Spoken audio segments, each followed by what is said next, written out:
Çökmüş mü?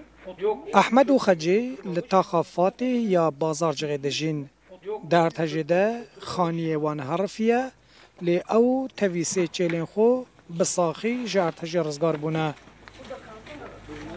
نهاجی او روزانه سه چیلین خود دوشن و شیروانجی دگهین کامپا مقدور نرتجه.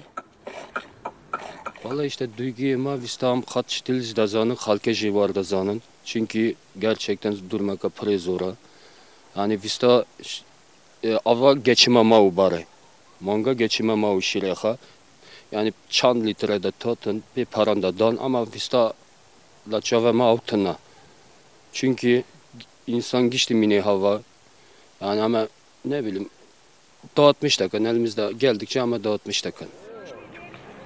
احمد و خجی پشتی کو شیر آماده دکن دکون ری.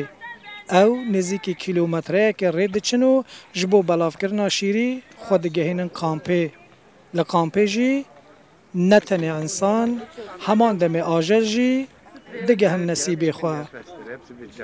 Masuz müşkür, makırna şişon, ama amonin varo çadırın, dölühur, gıştom, pir, kol, mame doğutmuş takan, mahalol bu gış vakın, amca modurna ama hazdakan kakam havro yordum kan, çadıra matında o amele derina, ama düsüce ama hazdakan kam havro yordum kan. خلکی بازارجغی جه دست پیک ارتجه حیانها بوی رنگی آلی کاریا هفدو دکن. خدا لی راضی و یک yardım دکن her çeşte خدا گشت کوی راضی و جنا millete ek dast قدرش کنی بی هزار جاری خدا لی راضی و اما دولتی ما ها قرص دای چه بکش millet نرا نشون چهار یا دفعه millet تیبر چی بو لنافچه بازارجغی تمامی آواهیاناتن بطال کرن و خلق پرانی لکامپان و دبن خیوتان ددمینن. جسه چیلن مالبات احمد باشدی که یکو هری زده شیر ده اف چیله و ناوی ویج روژینه.